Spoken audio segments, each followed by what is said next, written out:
Hello again and welcome to our coverage of what appears to be the biggest takeover in the history of the banking industry. Of course, we woke up to the news that the premises of Capital Bank and UT Bank had been taken over by GCB. Then we had the Bank of Ghana address the media, and also GCB issuing a statement to the effect that they had acquired these banks. We also heard from anxious customers and, of course, staff who are on edge about what is going on right now. But I want to begin now with a press briefing held by the Bank of Ghana earlier in the day. Based on the Banks and Special Deposit Institutions Act 2016. This is Act 930, which provides that under capitalized banks be given 180 days to correct their capital position. Significantly, undercapitalized banks are requested to reach a minimum capital adequacy of 5% in 90 days and 10% in 180 days. In the case of insolvent banks and banks that are likely to become insolvent, the Bank of Ghana is mandated to revoke their licenses.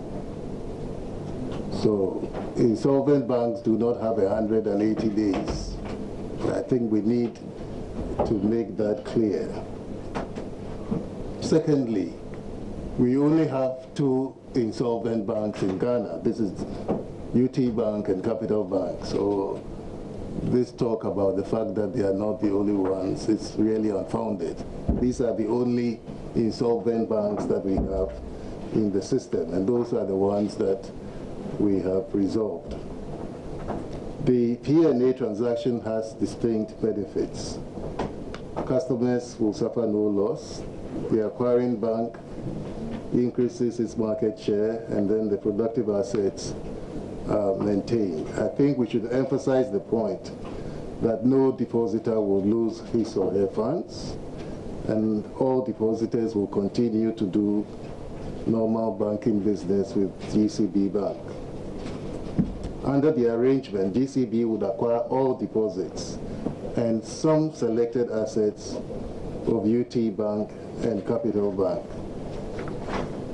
The premises of UT Bank and Capital Bank will be rebranded as branches of GCB Bank, and all customers can continue to do normal business at these branches.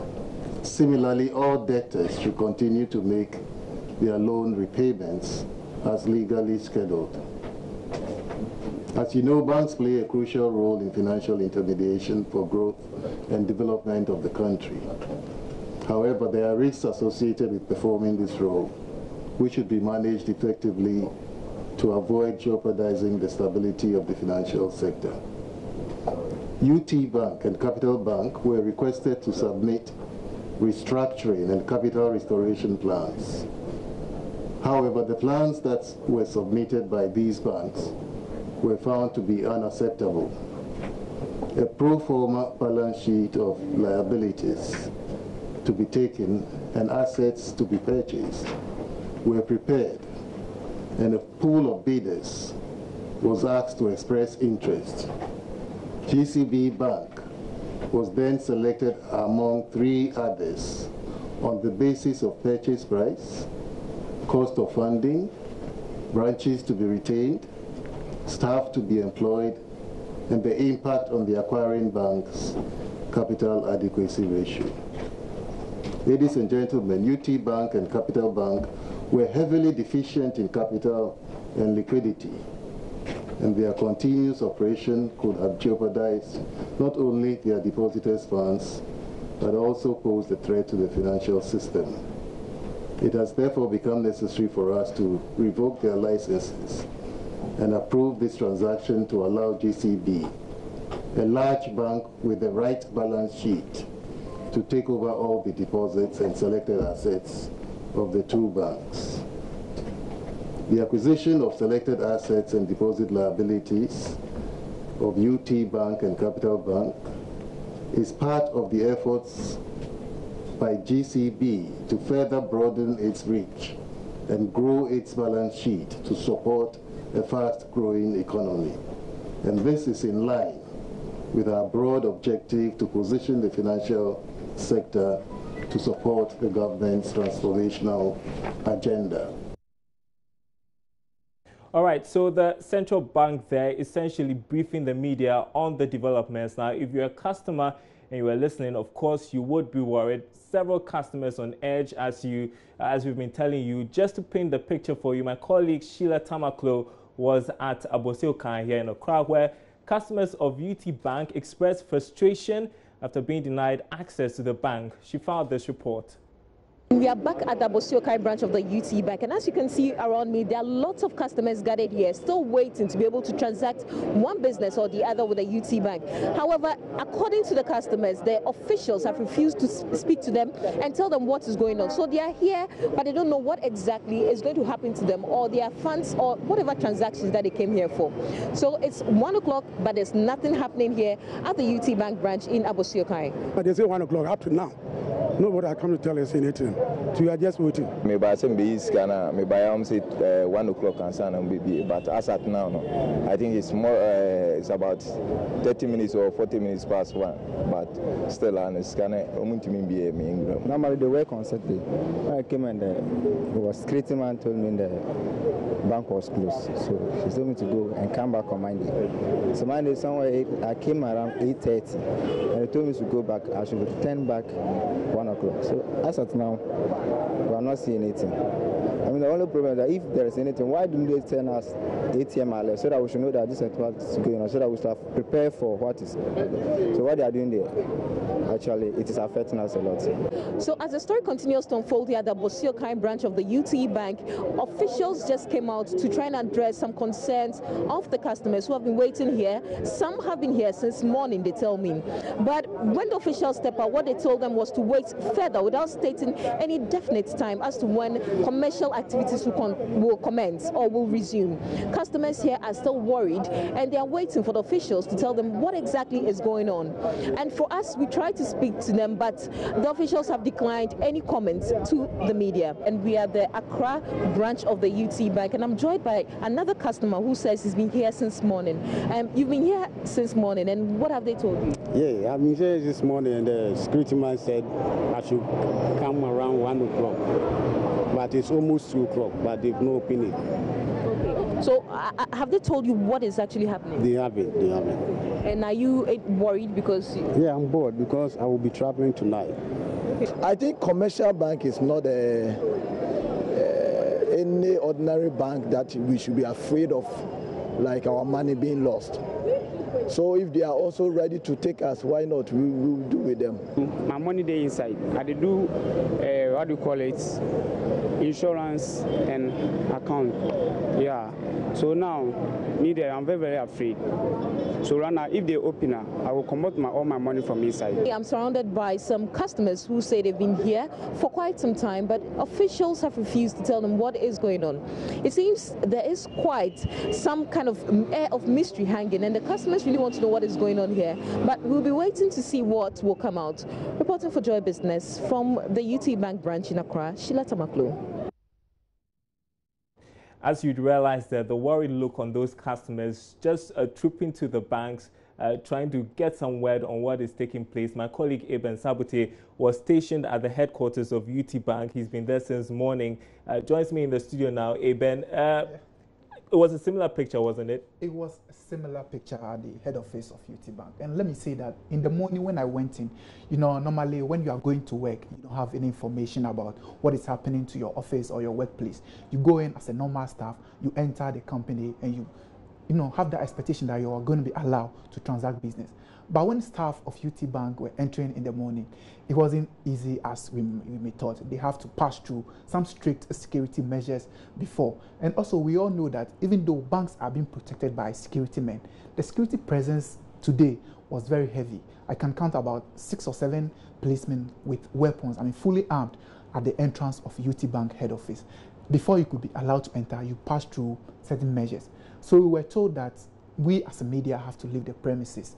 We left the place, and I went to a different branch, which is the Nima branch of UT Bank, and the same situation there. But there, the security wasn't too much, even though it was still heavy, but it wasn't as it was at the head office. So I was able to interact with some customers. But the interesting thing is that they were promised that at 1 p.m., bank was going to open, or they are going to open for business. 1:30, still nothing was going on. 1:40, nothing was going on. I could say that I reported at 2 p.m. for our radio, Joy FM, and still bank hasn't opened for business. It was, some 20 minutes after 2 before banks were able to open for their customers to come in to transact business.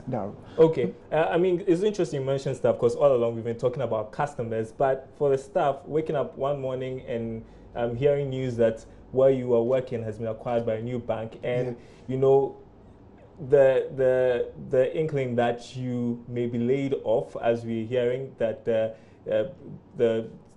Ghana Commercial Bank says it can't just absorb 10% of the workers. Tell me, I know you are not able to speak to them, but from their facial expression, what were you able to glean? It is true. They were all greeted with disappointment. One of the stars was like, so you could not even tell us from the beginning that this is what is happening. Or the picture you keep painting to us is that everything was glossy. Things were moving on well. Today we are here and we cannot enter.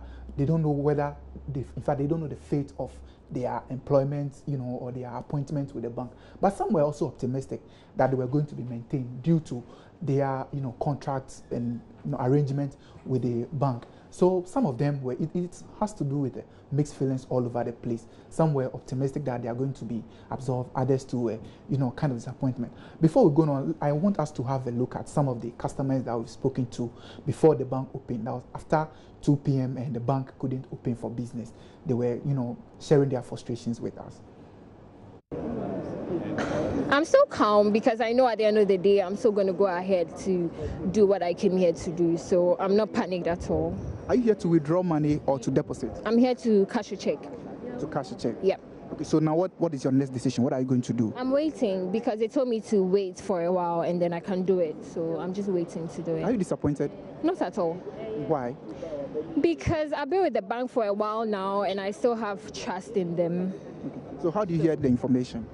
I heard it over the news. Which of the news networks? I think Joy.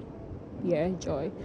That's fine. So are you going to come back or you are waiting? I'll wait. I'll wait and go ahead with it. All right. But all I want to say is that I think everybody should just keep calm and then wait till management, UT Bank management, comes out to tell us exactly what to do. But don't be in a rush. Don't say you are coming to take your money or do this. So tell me, what have you come here to do today? Actually, I've come to withdraw money. Coming to deposit money? No, I'm coming to withdraw money. To withdraw money? Yeah. How much are you withdrawing? 5,000 Ghana cedis. Okay, so when you got here and you got information that the bank is not operating as at now, what has been your reaction? Actually, I've been a bit disappointed because I heard from the news that they'll be reopening at 1, so I should come. So even I got here 1:15, but when I got here still, they have not opened. So I'm a bit disappointed. Did they tell you the reason why they have not opened as at 1? Actually, I haven't gotten anybody to give me a concrete answer that why they've not opened. Okay, so what time did they say they will be opening again? No, that one I don't have any idea. What I heard was 1. That's what I came. Okay. So now what are you going to do? Are you going back home or you're going to wait? Actually, I can't wait. I'm going back home. And when are you going to get your money back again? Actually, today I can't come back, but I'll wait and find out when they will open so that I can come back. I do business with them always, so that's why I came. So you mean you are going to use your money for business? Yes, but please. Not because you heard the news? No. Okay, so when are you coming back again, if I may ask? Probably I will come back tomorrow.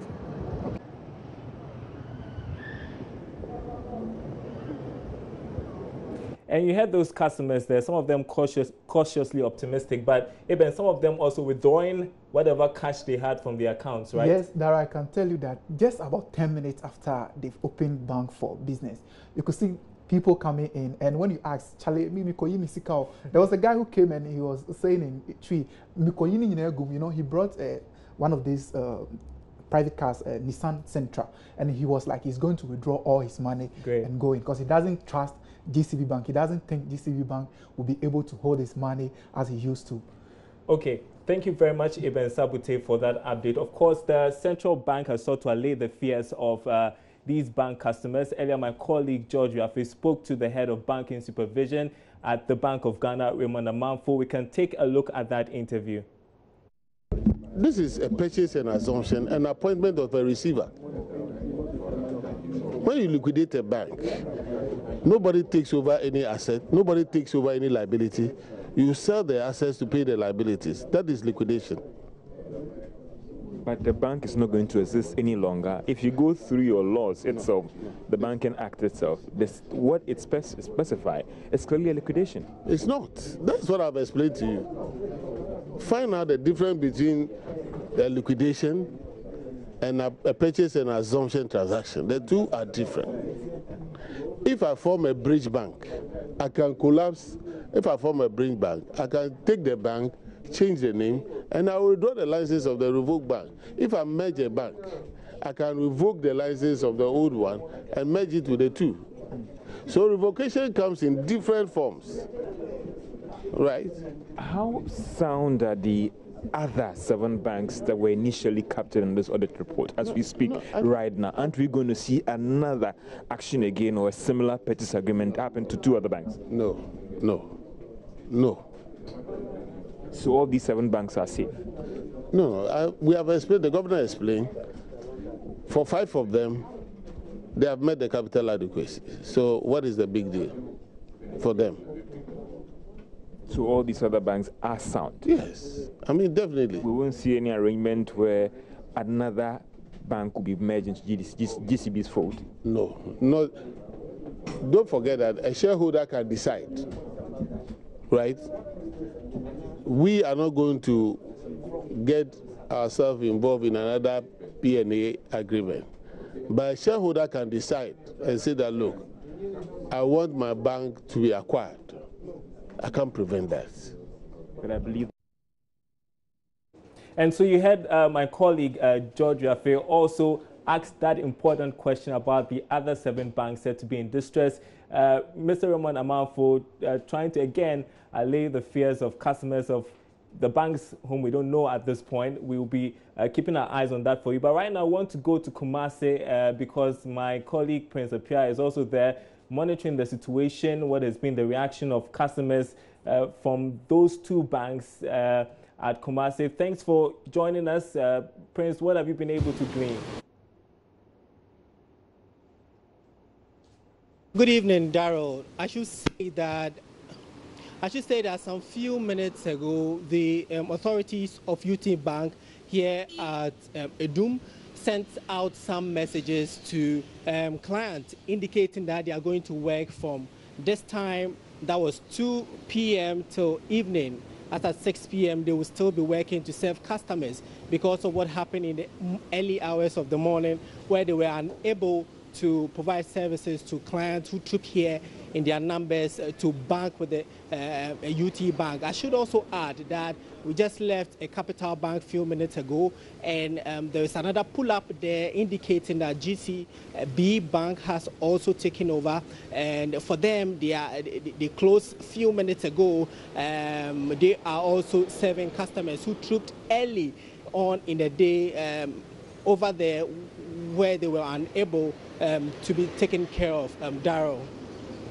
All right, thanks very much, Prince Apia, for that report from Kumasi. Meanwhile, GCB has since sent messages to customers of the collapsed banks announcing their takeover. One of such messages reads, quote, "We are pleased to announce that GCB Bank Limited has assumed management of UT Bank with immediate effect from the 14th of August. Normal banking hours resume from 2 p.m. to 6 p.m. today. We assure you that all our services and banking channels remain the same." End of quote. GCB also released a statement earlier in the day saying that GCB, the largest indigenous bank in the country with an asset base of 6.3 billion Ghana cedis, has assumed businesses of UT Bank and Capital Bank in a purchase and assumption transaction by the Bank of Ghana. Effective today, GCB has in effect assumed the 53 branches of the 2 banks, thereby growing its network to 214 branches across the country. It also says GCB brings its experience, expertise, and capacity for managing a sustainable and profitable institution to the assumed businesses. GCB also says customers of UT and Capital Bank are assured unfettered access to their funds through their known channels, and staff of the assumed banks working with GCB staff to ensure seamless transactions. You're watching Business Live. Also, we have seen the Securities and Exchange Commission also come out with a press statement saying that it has suspended UT Bank from the stock exchange. We will get you some analysis from the stocks, but let's get some analysis from financial analyst Dr. Daniel Sedo. We started by asking him what he made of the move by the central bank. Was it timely?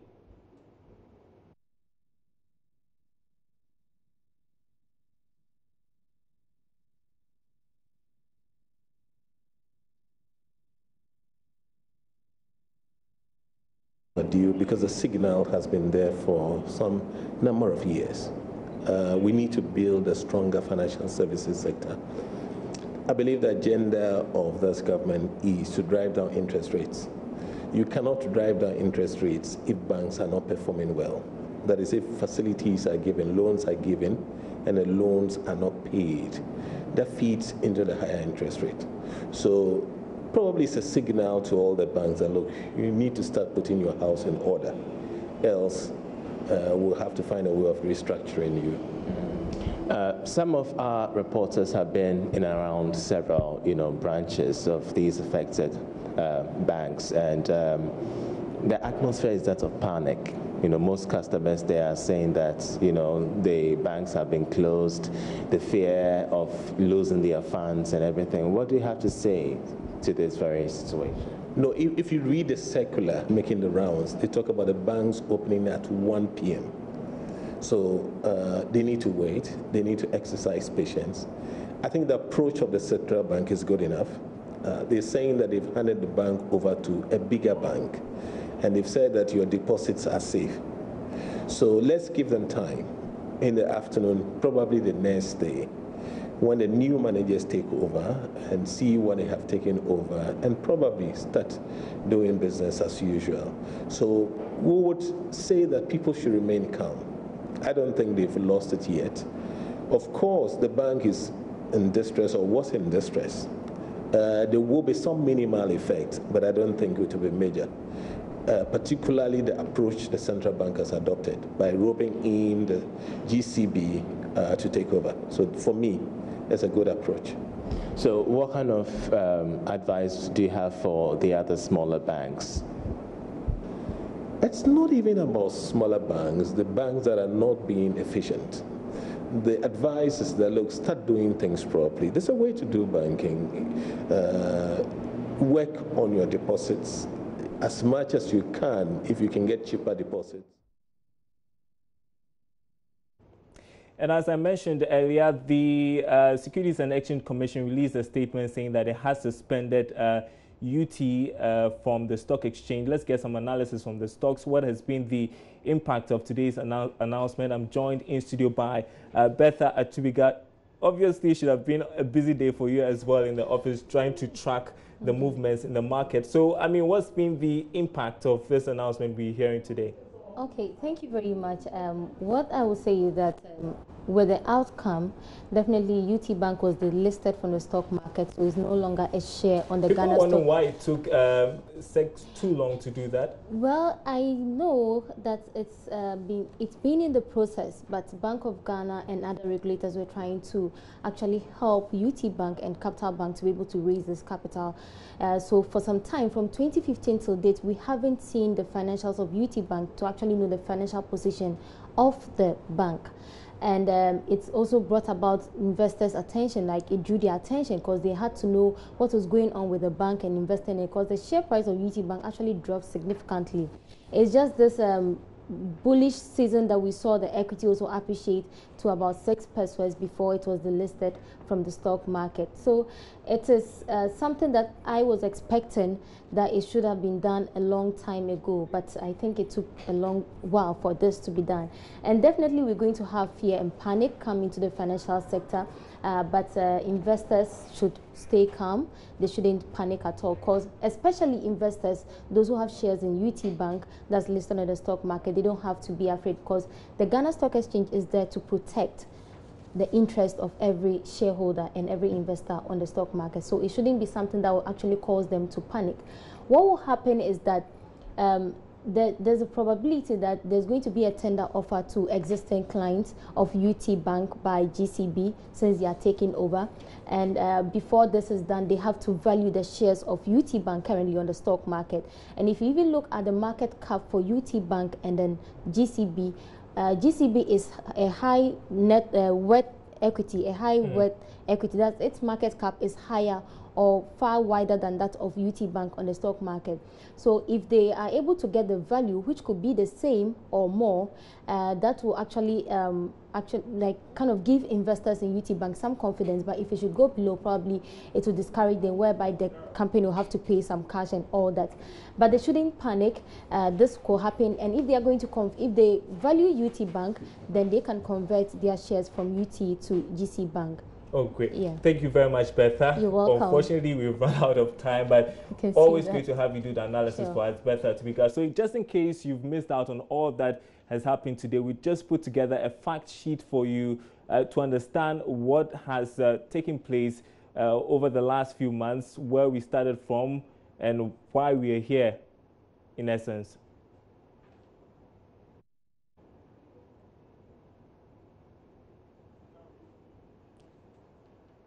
Okay, GCB Bank takeover of UT Bank and Capital Bank. Why has the Bank of Ghana decided to revoke the license of UT Bank and Capital Bank? There you go. So UT Bank and Capital Bank were deeply insolvent, meaning that their liabilities exceeded their assets, putting them in a position not to be able to meet the obligations as and when they fall due. Despite repeated agreements between the Bank of Ghana, UT Bank, and Capital Bank to implement an action to address these significant shortfalls, the owners and managers of UT Bank and Capital Bank were unable to increase the capital of the banks to address the insolvency. Actions has the Bank of Ghana taken regarding UT Bank and Capital Bank? Well, the licenses of UT Bank and Capital Bank have been revoked, and at the same time, the Bank of Ghana has approved a purchase and assumption agreement allowing GCB Bank to take over all deposit liabilities and selected assets of both UT Bank and Capital Bank. These actions are in line with the provisions of Section 123 of the Banks and Specialized Deposit-Taking Institutions Act 2016, that is Act 930. Now, what you need to know, GCB Bank Limited, the largest indigenous bank in the country, with an asset base of 6.3 billion Ghana cedis rather, has assumed the businesses of UT Bank Limited and Capital Bank in a purchase and assumption transaction by the Bank of Ghana, effective Monday, August 14, 2017. GCB has in effect assumed the 53 branches of the two banks, thereby growing its network to 214 branches across the country. Customers of UT and Capital Bank are assured unfettered access to their funds through their known channels, and staff of the assumed banks working with GCB Bank staff to ensure seamless transactions. And also, corporate and SME customers will continue to work with their relationship managers in collaboration with GCB Bank to facilitate a smooth transition in business continuity.